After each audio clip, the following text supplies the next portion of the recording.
تو اکثر لوگوں کی الہات کرنے کی، اسلام چھوڑنے کی اہم وجہ میں سے ایک وجہ تقدیر پر ایمان کو نہ سمجھ پانا، اور کئی لوگوں کو تقدیر کے تعلق سے لا علمی، تقدیر کے تعلق سے جہالت، تقدیر کے تعلق سے کم علمی سے لوگ جو ہے کھیل لیتے ہیں، ان کے عقائد سے کھیل جاتے ہیں۔ تقدیر پر جو ایمان ہم بات کرتے ہیں اس میں 4 چیزیں داخل ہیں۔ پہلا العلم، اس کا معنی یہ کہ اللہ کو علم تھا، الکتابہ، جو اللہ کو علم تھا کہ اس کی مخلوق پیدائش کے بعد کیا کرنے والی، اس نے وہ علم کو لکھ دیا، الکتابہ، اس کو لکھ دیا۔ المشیہ، معنی یہ کہ اللہ تعالیٰ جو چاہتا ہے وہی ہوتا ہے، اور چوتھا الخلق، مطلب اللہ نے اس کے بعد تخلیق کی چیزوں کو وجود میں لایا۔ تقدیر یہ ہمارے ایمان کا ایک رکن ہے، ایمان کے جو ارکان ہیں اس میں سے ایک رکن تقدیر کا ایمان ہے۔ تقدیر کا اچھا ہونا اور برا ہونا یہ ایک مسلمان کے لیے ضروری ہے کہ اس کے پر مکمل طور پر ایمان اس کا ہو۔ اور اس کے اندر ہم دیکھتے ہیں کہ بہت سارے لوگوں کو کنفیوژن ہوتا ہے، شبہ ہوتا ہے، شک میں ہوتے ہیں، کوئی اس میں افراد و تفرید میں ملوث ہے تو کوئی اس کے پر ایمان یقینی نہیں رکھتا ہے۔ کچھ لوگ اتنا اس کے پر تقدیر پر ایمان رکھتے ہیں کہ کچھ کرتے ہی نہیں، انہیں لگتا ہے کہ جو بھی کچھ ہوگا اللہ کی مرضی سے ہوگا، تقدیر سے ہوگا، ہمیں کچھ کرنے کی ضرورت ہی نہیں ہے۔ کچھ لوگ ایسے ہوتے ہیں کہ وہ تقدیر پر ایمان نہیں رکھتے، وہ کہتے ہیں کہ جو بھی ہوگا ہماری اپنی محنت، اپنی علم، اپنے فلسفے، اپنی کوشش سے ہوتا ہے، اس میں اور کسی چیز کا آواز اور دخل نہیں ہوتا ہے۔ اور تقدیر پر ایمان یاد رکھیے بڑی اہم چیز ہے، بڑی اہم چیز۔ سب سے پہلی چیز تو یہ جو ایمانیات کے جو 6 ستون ہیں یا 6 رکن جو بیان کی جاتی ہے اس میں سے ایک رکن نہیں یاد رکھ۔ ہم تمام لوگ ایمانیات کے تعلق سے جانتے ہیں ایمانیات کے جو 6 رکن ہیں۔ کون کون سے؟ آمنت باللہ، میں ایمان لاتا ہوں اللہ پر، وہ ملائکتی، اس کے فرشتوں پر، وہ کتبی، اس کی کتابوں پر، وہ رسولی، اس کے رسولوں پر، والیوم الآخری، اور آخرت کے دن پر، والقدر خیری و شری، اور تقدیر کا اچھا یا برا ہونا اللہ کی طرف سے۔ تو یہ 6 رکن ارکان جس کو ہم کہتے ہیں ایمانیات کی عادت، اور اسلام کے 5 ہیں، شہادت، نماز، روزہ، زکوٰۃ و حج۔ تو یہ 6 رکن میں سے ایک رکن ہے تقدیر پر ایمان، اور تقدیر پر ایمان یاد رکھیے بڑی اہم چیز۔ نبی اکرم صلی اللہ علیہ وسلم نے اپنی زندگی میں یہ بات بتا دی تھی کہ دنیا سے میرے جانے کے بعد سب سے پہلے جس چیز میں لوگ فتنہ کریں گے اور پرابلم کریٹ کریں گے وہ یہ ہوگا کہ تقدیر پر ایمان میں وہ گڑبڑ کریں گے، اور یہ ہوا۔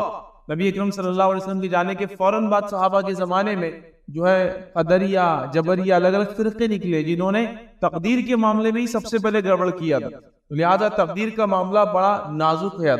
یقیناً اپنی تقریر میں بھی میں اس کے گہرائیوں میں نہیں جاؤں گا، اس کے ڈیپتھ میں نہیں جاؤں گا، اس کو ہم بہت زیادہ ڈسکس نہیں کریں گے، کیونکہ نبی اکرم صلی اللہ علیہ وسلم نے اس کا بہت زیادہ ڈسکشن پسند نہیں کیا، اس پر بہت زیادہ تبصرہ ہو، مباحثے ہو، باتیں ہو، تذکرے ہو، یہ پسند نہیں کیا۔ لیکن یہ بات میں اپنے آپ کے سامنے رکھنے میں جو ہے پیچھے نہیں ہٹ سکتا ہوں کہ سب سے زیادہ لوگ جو الہات کو اختیار کر رہے ہیں، الہات سمجھتے ہیں آپ، اسلام کو چھوڑ رہے ہیں، ملحد بن جا رہے ہیں، مطلب وہ وقت کو ہی سب کچھ سمجھنے لگ رہے ہیں، یہ دہریہ بن جا رہے ہیں، مطلب وہ کہتے ہیں ٹائم سب کچھ ہے، بس یہی پاور ہے، یہی سب کچھ ہے۔ تو اکثر لوگوں کی الہات کرنے کی، اسلام چھوڑنے کی اہم وجہ میں سے ایک وجہ تقدیر پر ایمان کو نہ سمجھ پانا، اور نتیجتاً پھر اپنے کنکلوژنز اور ساری چیزیں نکالنا۔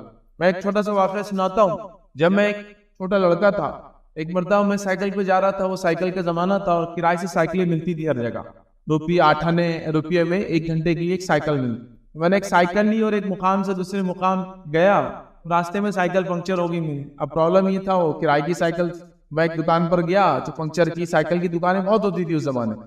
ایک دکان پر جا کر بیٹھا تو ایک صاحب وہاں تقدیر پر ڈسکس کر رہے تھے، اور میری اس چھوٹی عمر میں جو چیز نے مجھے بہت اثر ڈالا وہ اس آدمی کی چند اقوال تھے، میں اس سے پریشان ہو گیا۔ حالانکہ چھوٹا تھا لیکن ذہن پریشان ہو گیا کہ اس کا کیا معنی ہے، یہ کیسے سمجھا جائے گا، جبکہ ایک میں بھی ہو سکتا 8-9 سال کا بچہ رہا ہوں۔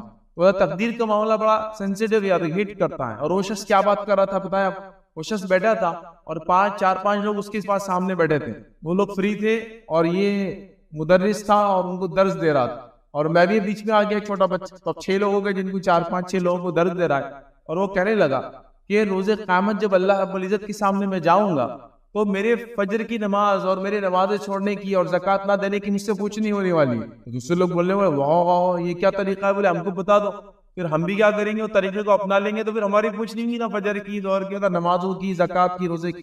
وہ آدمی بولنے لگا دیکھو یہ بات پہ تو سب کا ایمان ہے، تقدیر میں جو ہوتا لکھا ہے وہی ہوتا۔ سب نے بولے ہاں، میں بھی ایک چھوٹا بچہ، مجھے بھی یہ بات تو پتا تھی، بچپن میں مکتب میں یہ سب سیکھے تھی کہ تقدیر کا اچھا ہے برا ہونا اللہ کی طرف۔ سب نے کہا ہاں کہ اللہ تعالیٰ نے تقدیر میں لکھا۔ تو جب بولے میں فجر میں نہیں اٹھا تو میری تقدیر میں ہی لکھا ہوتا نہیں، اس لیے نہیں اٹھا. تو جب اللہ کے سامنے جاؤں گا سیدھا بولوں گا میں اللہ تقدیر میں تھا, تو نے لکھا تھا یہ تقدیر, تو میرے کو بخشنا تیری ضرورت ہے, اور اللہ رب العزت مجھے بخش دیں گا. اور یہ چیز ایک عمر نے مجھے ہٹ کر دی, مجھے کلک ہو گیا ہو, کیونکہ دیکھیں چور راستے مل جائے تو کس کو پسند نہیں آتے ہو. آسانی سے انکم کو کوئی بولتے کہ 1,00,000 2,00,000 بغیر محنت کی ملیں گے تو کس کو پسند نہیں آتا. تو یہاں تو آخرت میں اپنے آپ کو سیدھا بچانے کی بات ہو رہی تھی کہ میں تو سیدھا بول دوں گا کہ اللہ تقدیر میں تھا, اور تقدیر میں نہیں تھا بول کے میں نہیں. اب ایک چھوٹا بچہ ہونے کے ناطے مجھے بات کلک کر گئی.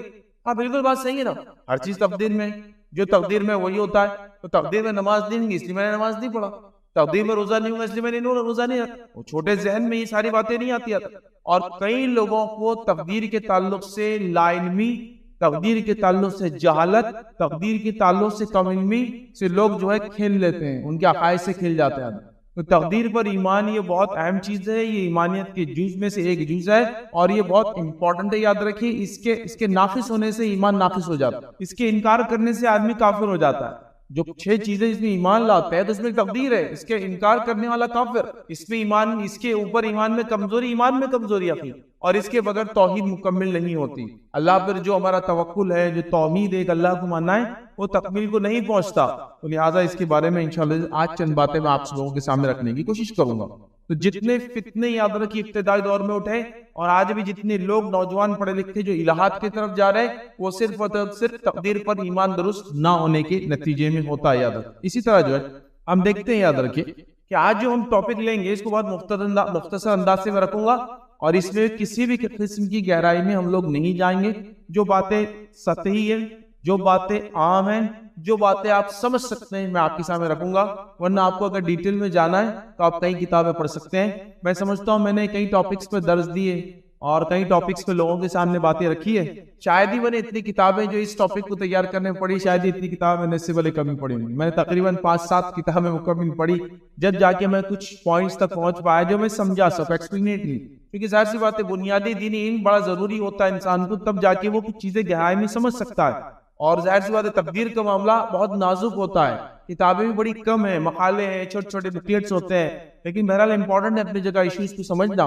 یقیناً جو میں نے پڑھا وہ ساری باتیں میں آپ کے سامنے نہیں رکھوں گا. جو میں نے پڑھا اس کی وہ باتیں جو عمومی میری اور آپ کی زندگی سے, اور جو عموماً سب کو معلوم ہونا چاہیے, وہ باتیں آپ کے سامنے میں رکھنے کی انشاءاللہ عزیز کوشش کروں گا, تاکہ اس ٹاپک اور اس عنوان کو ہم سمجھیں اور ایمانیت کے اعتبار سے اس پر ایمان ہمارا مضبوط ہو. یاد رکھیں. آئیے نبی اکرم صلی اللہ علیہ وسلم کیا فرماتے ہیں, حدیث میں آتا ہے, یاد رکھیے حدیث روایت کے الفاظ اس طرح سے, آپ صلی اللہ علیہ وسلم فرماتے اور کہتے ہیں کہ مجھے بعد میں آنے والے زمانے میں اپنی امت پر سب سے زیادہ 3 باتوں کا ڈر ہے. آپ اپنی زندگی میں فرما رہے ہیں کہ مجھ سے بعد آنے والے لوگوں میں جو میری امت ہوں گی اس میں 3 باتوں کا مجھے بڑا ڈر ہے.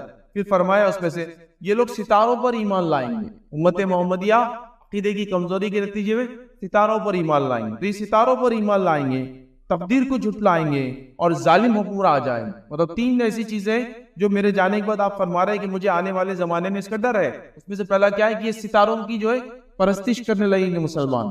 ستاروں کی پرستش سے مراد یہ نہیں کہ آپ ان کے سامنے جھک جائے, اس سے مراد یہ کہ آپ یہ سمجھے کہ ان کے آنے جانے سے ہمارے زندگی پر اثر پڑتا ہے, اولاد پر اثر پڑتا ہے, بزنس پر اثر پڑتا ہے. یہ بھی عبادت ہے.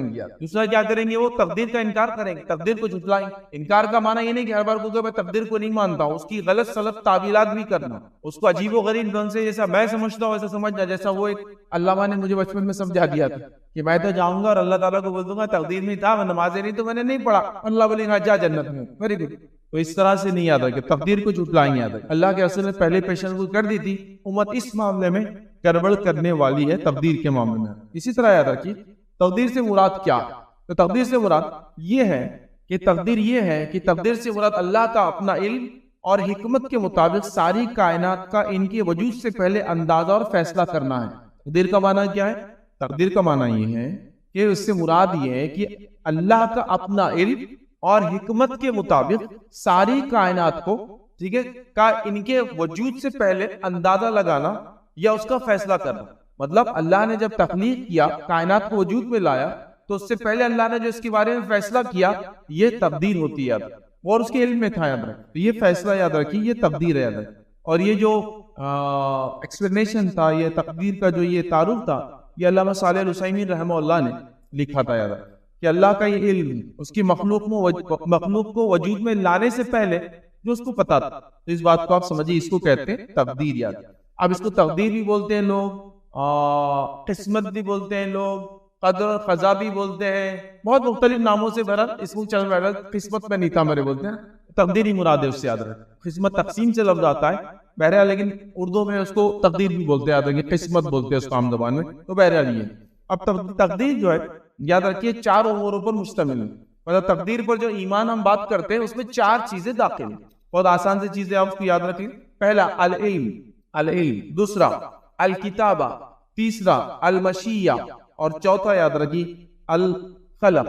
کیا معنی ہے؟ پہلا العلم, اس کا معنی ہے یہ کہ اللہ کو علم تھا کہ اس کی مخلوق پیدائش کے بعد کیا کرنے والی ہے. الکتابہ, جو اللہ کو علم تھا کہ اس کی مخلوق پیدائش کے بعد کیا کرنے والی, اس نے وہ علم کو لکھ دیا, الکتابہ اس کو لکھ دیا. المشیہ, معنی یہ کہ اللہ تعالیٰ جو چاہتا ہے وہی ہوتا ہے. اور چوتھا الخلق, مطلب اللہ نے اس کے بعد تخلیق کی چیزوں کو وجود میں لایا, اب وہ وہی کرتی ہے جو اللہ نے لکھ رکھا ہے. ٹھیک ہے, یہ 4 چیزیں. آئیے ایک چیز کو مختصر سمجھنے کی کوشش کرتے. پہلا العلم, اس بات پر ایمان کہ اللہ ازل سے ابد تک ہر چیز جو اجمالاً ان بریف اور تفصیلاً ان ڈیٹیل سے واقف ہے. علم کا معنی ہے کہ اللہ تعالیٰ ازل سے ابد تک, سٹارٹ سے اینڈ تک ہر چیز کا ان بریف, اجمالاً اور ان ڈیٹیل نالج رکھتا ہے. اس کو مائنیوٹ ڈیٹیل سے معلوم ہے, گریٹر ڈیٹیل سے معلوم ہے. اللہ تعالیٰ کو تمام چیزوں کا علم ہے, یاد رکھ.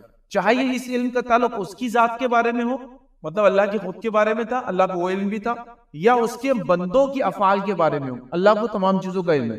مطلب اللہ تعالیٰ کو خود کے بارے میں اور اس کی مخلوقات کے بارے میں پرائر مکمل نالج تھا کہ اس کی مخلوق, اس کے بندے کیا کرنے والے, چاہے چھوٹی چیز ہو چاہے بڑی چیز ہو. اس بات کو آپ سمجھ لیں. تو یہ العلم پہلی بنیاد ہے یہ تقدیر کے اندر کہ اللہ کو علم تھا ہر چیز کا. اور یہ پوائنٹ کو آپ آخر تک یاد رکھیں میرے درس کے ختم ہوئے, چونکہ تقدیر کا تعلق علم سے اللہ کے. چونکہ بہت سارے لوگوں کا کیا رہتا, اب جب اللہ نے لکھ دیا آپ بول رہے تو وہ ہونے والا ہے, تو میری غلطی کیا ہے پھر اس کے اندر. تو اللہ نے جو لکھا ہے اپنے علم سے لکھا ہے کہ اس کی تخلیق کے بعد مخلوق کیا کرنے والی تھی. مطلب جب اللہ نے آدم کو بنایا, آدم کو پتا تھا آدم کیا کرنے والے ہیں, تو آدم کیا کرنے والے ہیں, تو اللہ نے اس چیز کو لکھ دیا. وہ لکھ دیا بول کے اب ہو رہی ہے, لیکن اللہ کو معلوم تھا بول کر لکھا گیا.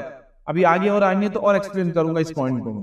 مطلب اللہ نے آدم کو بنایا, اللہ جانتا تھا آدم کیا کرنے والے, تو اللہ نے پہلے سے لکھ دیا جو آدم کرنے والے تھے, یا آپ کرنے والے تھے, یا میں کرنے والا تھا, ایک چمٹی کرنے والے تھی, ہوا میں کیا ہوتا ہے, ایک پتے کی زندگی کیسی تھی, ہر چیز کے بارے میں کمپلیٹ نالج ان بریف اور ان ڈیٹیل, اجمالاً اور تفصیلاً اللہ کو سب معلوم تھا اپنی ذات کے بارے میں اور مخلوقات کے بارے میں. یہ امپورٹنٹ پوائنٹ ہے. سیکنڈ پوائنٹ اس کا کیا تھا, ہم نے جو دیکھا الکتابہ. پھر اللہ نے کیا کیا, اپنے علم کے مطابق جو اس کو معلوم تھا اس کی مخلوق کیا کرنے والی, اور اللہ کا علم کمپلیٹ ہوتا ہے, اس کا نالج کمپلیٹ ہوتا ہے, تو اس نے اس چیز کو لکھا دیا.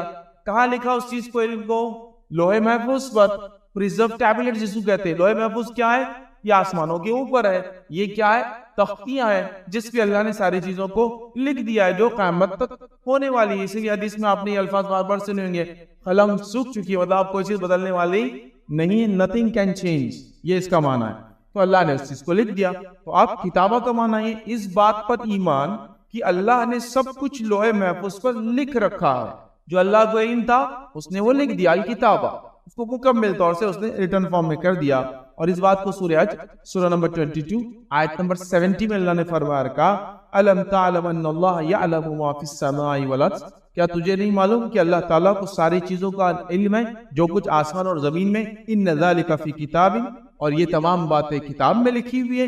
ان ذالک علی اللہ یسیر, اور یہ تو اللہ کے لیے بڑا آسان تھا.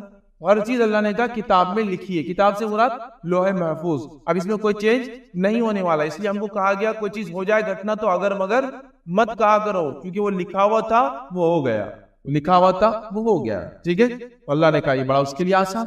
اسی طرح صحیح مسلم کی روایت ہے, نبی اکرم صلی اللہ علیہ وسلم فرماتے ہیں اور کہتے ہیں کہ اللہ رب العزت نے جو ہے کائنات کو وجود میں لانے سے پہلے 50,000 ایئرز پہلے تقدیر کو لکھ دیا تھا. اور اس حدیث میں الفاظ ہے اللہ نے پہلی مخلوق اپنی پیدا کی. اللہ کی پہلی مخلوق کیا مانو ہم کو, اللہ نے اپنی پہلی مخلوق پیدا کی اور قلم کو پیدا کیا, پین. اللہ کی پہلی مخلوق کوئی نبی اور کوئی رسول نہیں ہے, کوئی دوسری چیز نہیں ہے. پین سب سے پہلی مخلوق ہے جو کریٹ کیا اللہ نے, اور قلم سے کہہ دیا لکھ دے, اور قلم نے ہر وہ چیز لکھ دی جو ہونے والی. یہ کب ہوا, ہماری تخلیق, کائنات کی تخلیق سے 50,000 ایئرز پرائر ہوا. صحیح مسلم کی روایت. تو اللہ نے لکھ دیا کتاب میں, اللہ کے لیے آسان تھا. کب لکھا؟ 50,000 ایئرس. ٹھیک ہے, اور یہ اصل تقدیر جس کو بولتے ہیں لوح محفوظ پر جو لکھا گیا یہ اصل چیز ہے. تو یہ صحیح مسلم کی روایت. تیسرا جو پوائنٹ تھا اس کے اندر تقدیر میں ایمان پہ ہوتا ہے المشیہ, مطلب کوئی بھی چیز اللہ کے ول کے بغیر نہیں ہوتی, اس کے مرضی کے بغیر نہیں ہوتی, اس کی اجازت کے بغیر نہیں ہوتی. نیک کام اس کی مرضی کے بغیر نہیں ہوتے اور برائی بھی اس کی مرضی کے بغیر نہیں ہوتی, لیکن ہم کہیں گے اس کی اجازت کے بغیر نہیں ہوتی. اس لیے کہ شر بھی اللہ کی طرف سے ہے, خیر بھی اللہ کی طرف سے ہے, لیکن علماء لکھتے ہیں کہ شر کو ڈائریکٹلی اللہ کی طرف ہم منسوب نہیں کریں گے, وایا کریں گے, وہ بھی اللہ کی طرف سے. آپ پوچھ سکتے ہیں پھر شر بھی اللہ کی طرف سے خیر بھی, تو یہ کیسا معبود ہوا جو شر بھی پیدا کرتا ہے؟ دیکھیے اللہ تعالیٰ خیر شر دونوں پیدا کرتا ہے. پچھلے زمانوں میں لوگ یہ بات سمجھ نہیں پائے تو انہوں نے کیا کیا, دو معبود بنا دی, اچھائی کا خدا اور برائی کا خدا. وہ کہتے ہیں کہ اچھائی کو کریٹ کرنے والا اللہ ہے, برائی کو بنانے والا کوئی اور ہے. یہ دوسرے مذاہب میں ہے, آپ اگر فلسفی پڑھیں گے تو آپ کو سمجھ میں آئیں گا. کیونکہ انہوں نے کہا اللہ تو پاک ہوتا ہے نا, کریٹر تو پاک ہوتا ہے, لیکن اللہ نے شر کو بھی بنایا, لیکن جس کو کہتے ہیں ایبسولوٹ ایول جس کو بولتے ہیں, وہ اللہ نے نہیں پیدا کیا. لیکن چیزوں کو اللہ ایسے گھماتا ہے کہ خیر سے شر اور شر سے خیر نکل کے وہ برائی اچھائی دونوں ایک ساتھ ہوتے ہیں. مثال دیتا ہوں سمجھنے کی, جیسے چور نے چوری کی, چور کو فائدہ ہوا, تو چوری چور کے لیے کیا ہوئی؟ خیر, اچھائی ہوئی نا, اس کو مال مل گیا, چلیے, حالانکہ وہ غلط ہے لیکن اس کو تو خوشی بھی مال ملا. چور پکڑا گیا, اچھا جب چور نے چوری کی تو اس کو خیر ملا, وہ خوش ہو گیا. مالک کو کیا ہوا؟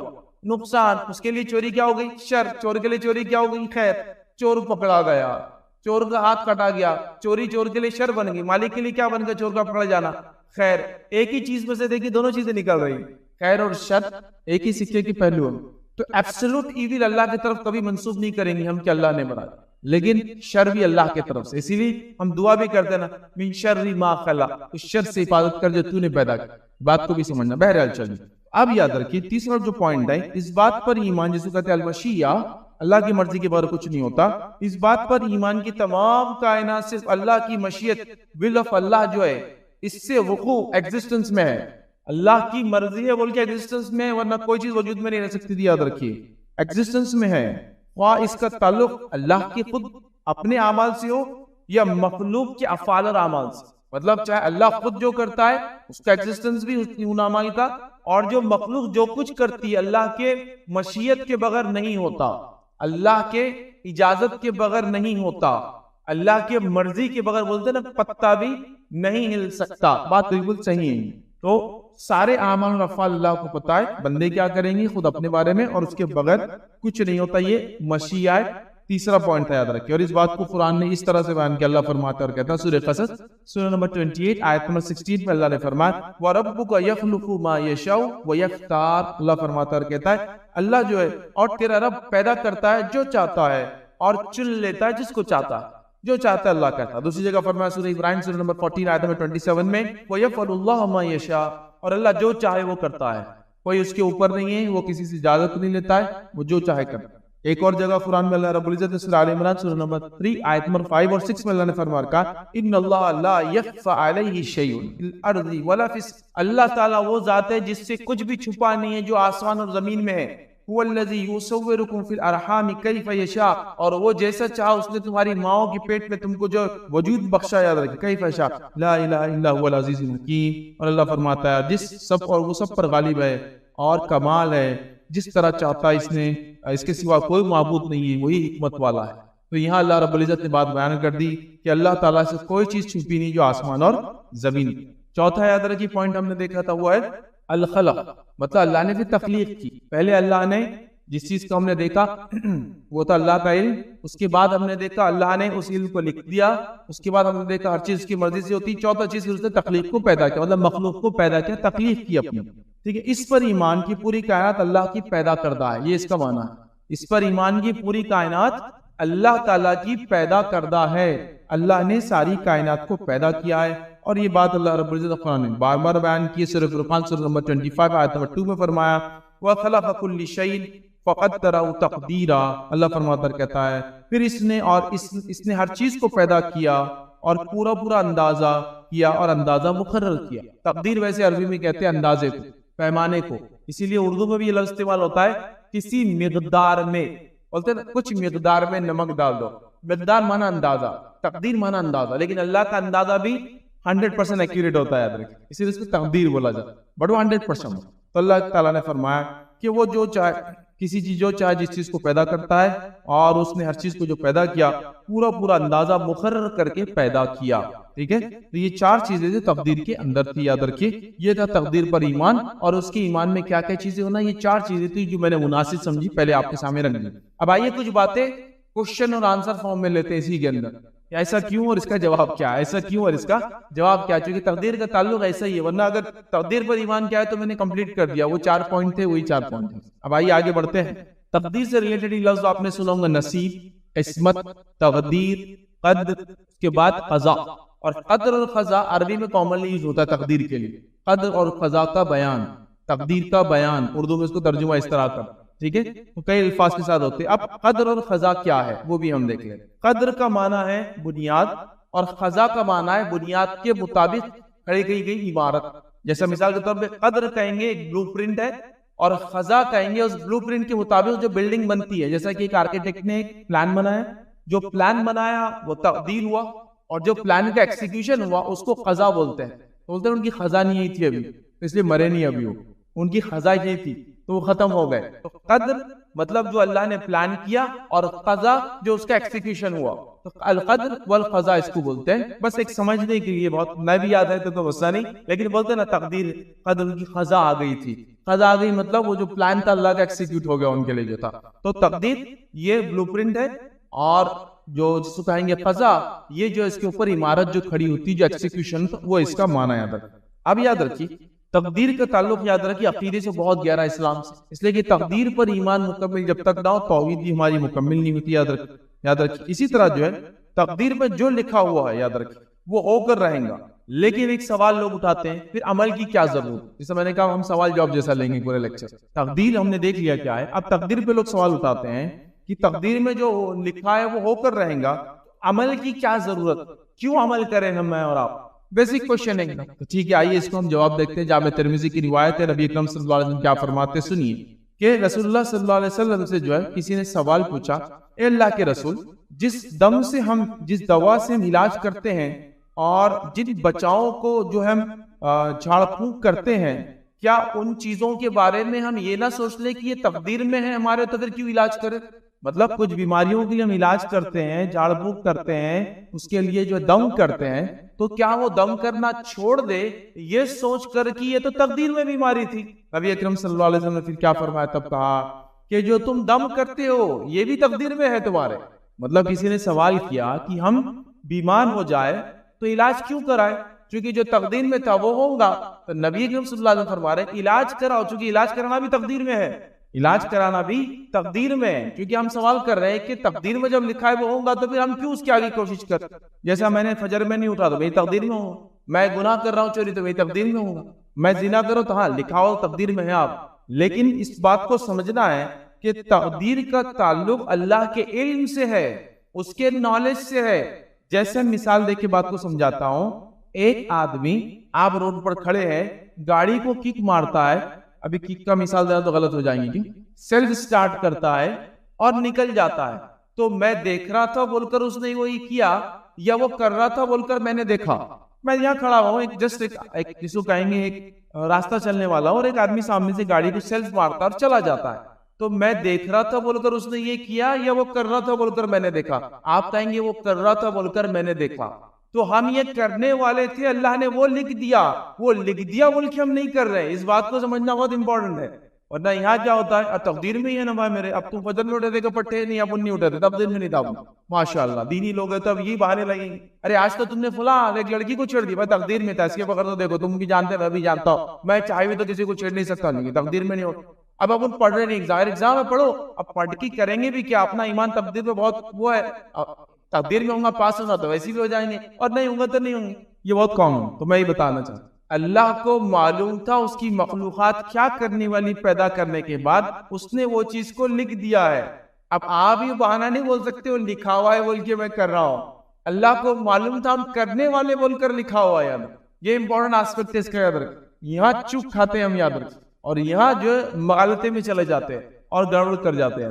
کیونکہ اگر ایسا معنی تقدیر کا لیا جائے تو چور کا چوری کرنا بھی جائز ہوا, ایک آدمی کا نماز پڑھنا بھی جائز ہوا, چونکہ وہ بھی تقدیر میں اور یہ بھی تقدیر میں. ایک آدمی کا زنا کرنا بھی جائز ہوا اور ایک آدمی کا جو ہے پاکیزہ زندگی گزارنا بھی جائز ہوا. ریزن مین کیا پڑے دونوں تقدیر میں, تو یہ مانا نہیں. مخلوق کرنے والی تھی تو اللہ کو پتا تھا کہ اس کو جب میں پیدا کروں گا تو یہ کیا کروں گا, وہ اس نے لکھ دیا. اب جو لکھ دیا وہ ہونے بھی والا ہے. کیوں؟ کیونکہ اللہ نے جو لکھا اس کو پتا تھا وہ ہونے ہی والا. اور اللہ کا نالج جھوٹا نہیں ہو سکتا, غلط نہیں ہو سکتا. تو باتوں کو دونوں طرح سے بولنے میں حرج کچھ نہیں ہے کہ اللہ نے جو چاہا وہی ہوا, تقدیر میں وہ لکھا ہوا تھا. یہ بہت امپورٹنٹ ہے. تو تقدیر میں جب لکھا ہوا ہے تو عمل کیوں کریں ہم, آپ سمجھ گئے؟ کیونکہ تقدیر میں کیا لکھا ہو آپ بھی نہیں جانتے, میں بھی نہیں تو جانتا. سب سے پہلا کام ہم کو دعوت اسلام جس کو کہیں گے, مطلب غیر مسلموں تک اسلام کا صحیح پیغام پہنچانا ہے, تاکہ ان کے اندر جو غلط فہمیاں ہمارے تعلق سے آ چکی ہے میڈیا کی وجہ سے, سیاست کی جو بھی وجہ جو بھی ہو, لیکن وہ ہم کو نکالنا ہے. یاد رکھیں, اس لیے کہ جب تک ہم یہ کام نہیں کریں گے یہ غلط فہمیاں بڑھتی چلے جائیں گی, اور پھر ایک کے بعد ایک چیزیں کیسی ہوتی چلی جاتی ہے آپ دیکھ رہے ہیں. تاکہ زخمیوں کو اٹھا کر لائے, سنو نا آپ نے واقعات, زخمیوں کو پانی پلاتی, زخمیوں کو اٹھا کے لاتی, ان کی تیمارداری کرتی, زخم پہ مرہم پٹی کرتی. تو سسٹم تو نبی کی زمانے سے ہے ہمارے پاس. عورتوں نے تک کام کیا اس کے اندر, اور عورتیں ہی اکثر یہ کام کیا کرتی تھی. واقعات ہے, تمام جنگیں اٹھا لیجیے آپ, بیک گراؤنڈ میں عورتیں چلتی. ایک اہم ذمہ داری ہوتی کھانا وغیرہ رسد پہنچانا, دوسری ذمہ داری ہوتی پانی پلانا, تیسرا ہوتی زخمیوں کو جانا, اٹھا کر لانا اور لے جانا. یہ سب کام کرتی تھی عورتیں. وہاں پاس تو مرد عورتیں بھی کر سکتی ہے کام, دین نے تو ہم کو یہ دیا.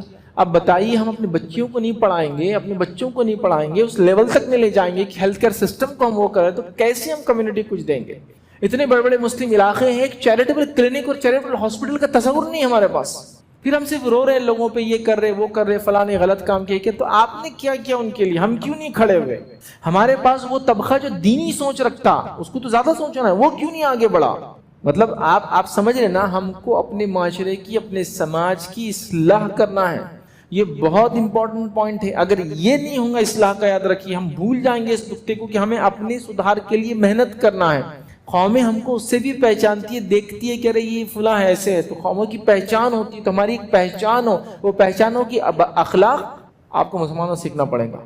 ناپ تول جاؤ مسلمانوں کی دکان سے لے کے دیکھو, تم کو پتہ چلے گا ناپ تول کس کو بولتے ہیں. معاملات, پیسے میں لین دین, جاؤ مسلمان سے معاملات کرو, پھر پتہ چلے گا تم کو معاملات کیا ہوتے ہیں. ابھی ایسا ہوتا ہے کہ جاؤ مسلمان سے معاملات کرو, پھر ہمارے پاس آ جانا, زندگی بھر کبھی جائیں گے نہیں ادھر لوٹ کے. بسم اللہ الرحمن الرحیم, الحمدللہ رب العالمین, والصلاة والسلام علی رسولہ الکریم وعلی آلہ وصحبہ اجمعین. رب اشرح لی صدری ویسر لی امری واحلل عقدۃ من لسانی یفقہوا قولی.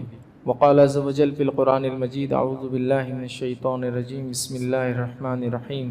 کنتم خیر امۃ اخرجت للناس تأمرون بالمعروف وتنہون عن المنکر وتؤمنون باللہ. اما بعد, تمام تعریفیں اس اللہ عز و جل کے لیے لائق و زیبا ہے جو تمام جہانوں کا بنانے والا اور اسے پالنے والا ہے, اور درود و سلام اس کے آخری نبی محمد صلی اللہ علیہ وسلم پر. میں آپ سب کا استقبال اسلامی طرح سے کرتا ہوں. السلام علیکم ورحمۃ اللہ وبرکاتہ. انشاءاللہ عزیز, میں چند باتیں جو عنوان مجھے دیا گیا تھا, یا جو عنوان آپ کے سامنے رکھا گیا تھا, اس کے تعلق سے چند باتیں رکھنے کی آپ کے سامنے کوشش کروں گا. سب سے پہلی چیز تو یاد رکھیے, اللہ رب العزت نے اپنی کتاب میں اس بات کی جو ہے وضاحت کی اور یہ بات بیان کی, اور فرمایا کنتم خیر امۃ اخرجت للناس, کہ تم بہترین امت ہو جو لوگوں کے لیے نکالی گئی.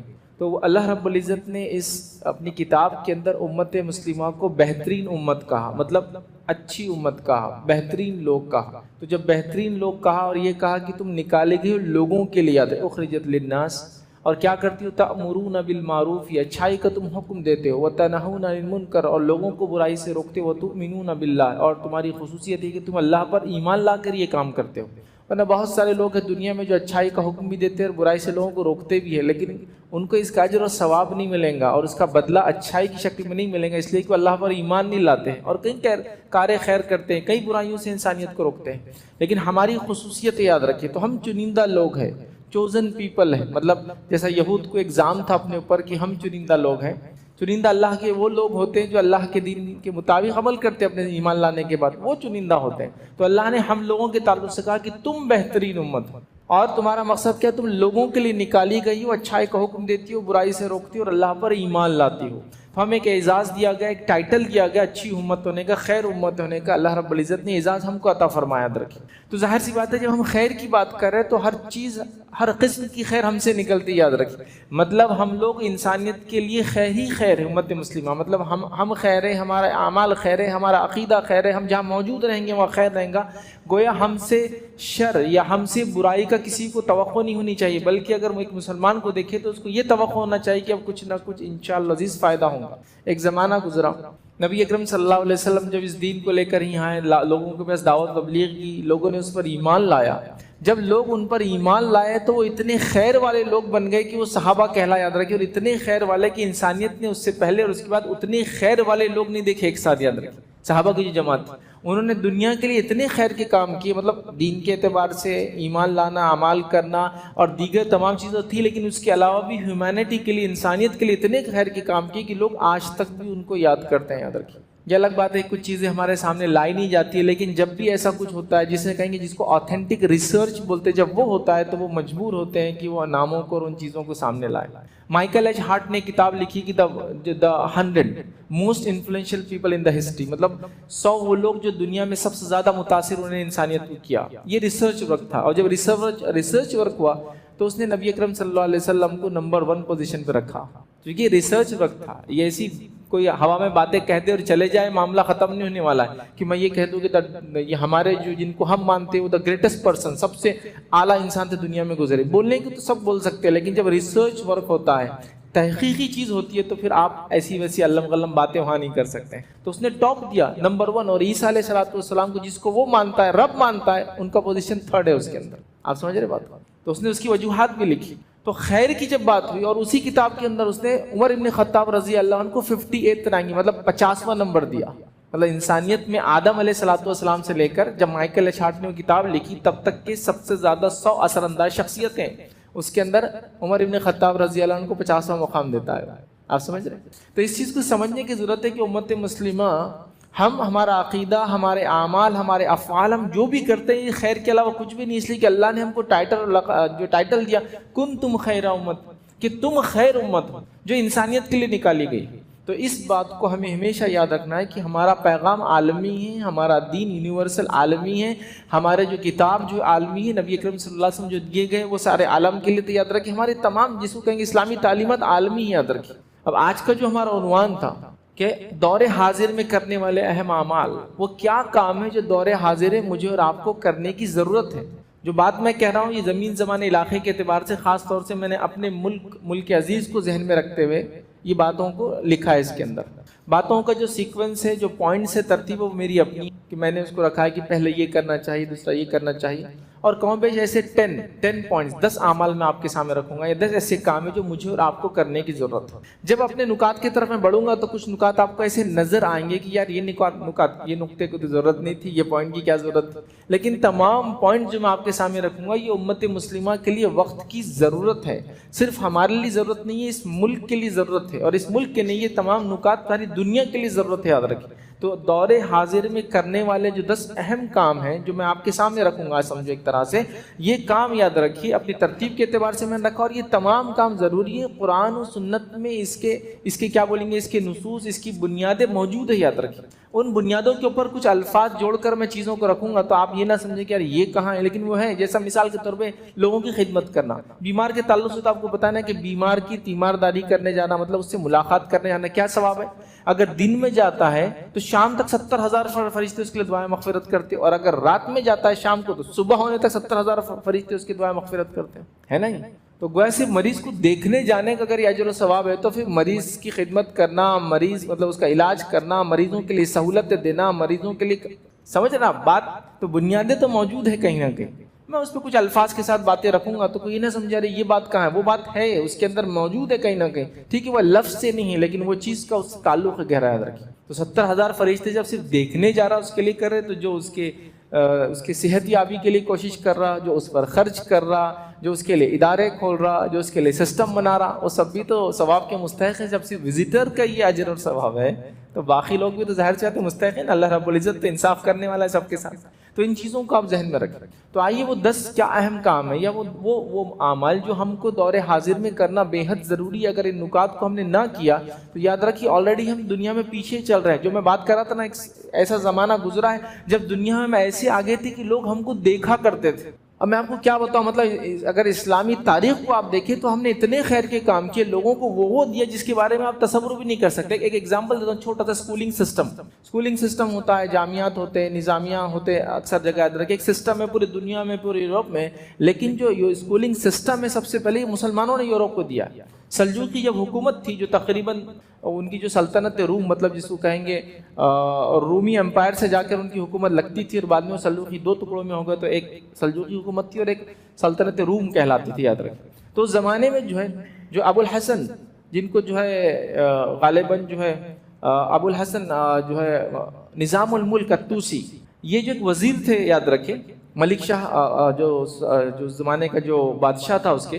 تو انہوں نے ایک سسٹم جاری کیا تھا اور نظامیہ کا ایک سسٹم مطلب اسکولنگ کا ایک سسٹم بنایا تھا. تو نظام الملک ٹائٹل تھا تو نظامیہ کا سسٹم بنایا. وہ سسٹم آج بھی نظامیہ کے نام سے مشہور ہے ہر جگہ، جہاں بھی اسکول ہوتے ہیں، مدارس ہوتے ہیں، پرانی ہی نام ہوتا ہے. تو پورے سلجوقی حکومت میں ایک سسٹم بنا دیا تھا. اسکول کے سلیبس کو گورنمنٹ ڈیزائن کرتی تھی، ٹیچرز کو گورنمنٹ اپوائنٹ کرتی تھی، بچوں کو ایک سسٹم سے پڑھایا جاتا. امتحان کے پرٹیکولر وقت ہوتے تھے، امتحان کے بعد بچوں کے سلیکشن ہوتے تھے، سلیکشن کے بعد ان کو مختلف جابس پہ ریکروٹ کیا جاتا تھا. ایک سسٹم بنایا. وہاں سے نکل کے پورے یورپ نے سسٹم کو اڈاپٹ کیا. اس زمانے میں جب یورپ کا اسکولنگ سسٹم بھی موجود نہیں تھا، تعلیم نہیں ہوتی تھی، مسلمان جو ہے چراغوں میں نہیں، مسلمان کے جو راستے ہوتے تھے جو ہے شہروں کے ادرک کے، اس کے اوپر جس کو کہیں گے روشنائی کی جاتی تھی. مطلب راستے تک ان کے جو ہے روشنائی میں تھے، مطلب اس پہ لائٹس ہوا کرتی تھی. ایک زمانے میں یورپ کا حال یہ تھا کہ گھر میں جلانے کو دیے لوگوں کے پاس ہوتے نہیں تھے. اس بستی میں تھا یورپ جس کو وہ ڈارک ایجز کہتے ہیں. وہ ہمارا جو ہے جس کو کہ سب سے برائٹسٹ اور گولڈن پیریڈ تھا، یاد رکھیے. تو وہاں سے انہوں نے لے کر ایک سسٹم بنایا. پھر ہم آج ان کو دیکھ کے فن لینڈ ماڈل، یہ ماڈل، یو کے model, Oxford model, Cambridge model, IGCSE ہے نا، یہ سب لے رہے ہیں. ICSE board. یہ کہیں نہ کہیں امت مسلمہ کے دیے گئے جو ہے تعلیم کا طریقہ ہے جو انہوں نے آج اڈاپٹ کیا، اس کو ڈیولپ کیا، اس کو آگے بڑھایا، اور پھر آج ہم ان سے ہم ہی لے رہے ہیں اور ہم اس میں پڑھ رہے ہیں. یہ بات کو آپ سمجھیے. دیگر مذاہب نے دنیا کی تعلیم کو حرام قرار دیا تھا. یہ وہ زمانہ تھا. چرچ یہ کہہ چکا تھا کہ لوگ جو ہے دوسری تعلیم کوئی بھی حاصل نہیں کر سکتے بائبل کو چھوڑ کر. جو یہ کرے گا اس کو سزائیں سنائی جاتی تھی. واقعات موجود ہے، کئی سائنسدانوں کی جانیں لی گئی صرف اس وجہ سے کہ انہوں نے جو انکشافات کی وہ بائبل سے ہٹ کر تھے. آپ سمجھ رہے بات؟ تو یہ وہ زمانہ تھا. ان کے لیے ڈارک ایجز تھا، وہ ہمارے لیے گولڈن پیریڈ چل رہا تھا. لیکن ہم وہ سب چیزیں بھول گئے. حالات یہ ہو گئی کہ اس زمانے میں جب ہم پہنچتے تھے تو لوگ یہ سمجھتے تھے کہ اب ترقی آنا شروع ہو گئی، اب اس کے بعد صرف ترقی اور کچھ نہیں. اس کے چونکہ مسلمان آ گئے. اور آج حالات یہ کہ اگر ہم جس جگہ جس بستی میں رہے، جس علاقوں میں لوگ کہہ رہے سب سے یہ بدحال بستی، سب سے برے علاقے، سب سے جس کو کہیں گے جاہل لوگ، سب سے جو پسماندہ لوگ، اکنامکلی سب سے جس کو کہیں گے غربت کی جو سطح سے نیچے والے لوگ، یہ امت مسلم. ٹھیک ہے، اس میں کچھ چیزیں جھوٹ بھی ہو سکتی میں مانتا ہوں، لیکن کچھ نہ کچھ تو حقیقت ہے. یہ بھی آپ کو ماننا پڑے گا. کچھ نہ کچھ تو بات ہے کہ وہ ایک زمانہ تھا ہمارے آنے کو لوگ خیر سمجھ رہے تھے، اچھے شگون لے رہے تھے. ہمارے جانے کو وہ جو ہے اپنے جس کو کہتے ہیں پستی اور اپنے لیے جو ہے نیچے جانے کا سبب سمجھتے تھے. ہم اگر ان پہ حکومت کرتے تو وہ اپنے آپ کو اعلیٰ اور اولیٰ سمجھتے دنیا میں. اور آج یہ ہے کہ آپ کی موجودگی لوگوں کو برداشت نہیں. کیوں؟ تو وہ زمانے میں وہ خیر امت تھے، وہ لوگوں کی ضرورت بن بیٹھے تھے. اور ہمارا یہ حال یہ ہے کہ ہم لوگوں پر ڈیپینڈ ہیں مکمل طور سے. اس چیز کو آپ کو ماننا پڑے گا، اس چیز کو ہم کو سمجھنا پڑے گا. خالی اگر ہم یہ واقعات سناتے رہے کہ پہلے یہ تھا، ہم وہ تھے، ہم نواب تھے، ہم خان تھے، ہم خان صاحب تھے، یہ ہمارا تھا، وہ 2000 ایکڑ ہماری، یہ 100 ایکڑ، اب کچھ نہیں ہوتا اس سے. اب 200 اسکوائر فٹ کا پلاٹ بھی نہیں ہے آپ کا. وہ چھوڑ دو، جو تھا وہ تھا، اللہ نے دیا تھا، وہ چلا گیا. اس لیے کہ وہ ضرورت ہے لوگوں کی، تو لوگوں نے ان کو اپنے سر پر بٹھا کے رکھا. اب اندازہ لگائیے سے قلیل تعداد میں مسلمان اس ملک کے اندر 800 سال 900 سال تک حکومت. اب سوچو خالی اس کو تھوڑا سا. تعجب والی چیز نہیں دکھتی. آج ہماری گورنمنٹ کے حساب سے 13% ہے ہم. تو ایک قلیل تعداد اس ملک میں تھی لیکن متحد تھی، اپنے دین پر تھی. تو اللہ رب العزت نے کیسی کیسی نعمتیں ان کو نوازی. ضرورت ہے، یاد رکھیں. دنیا کو پتا تھا کہ اگر سیاست کرنا ہے تو بغیر مسلمانوں کے یہ نہیں ہو سکتی.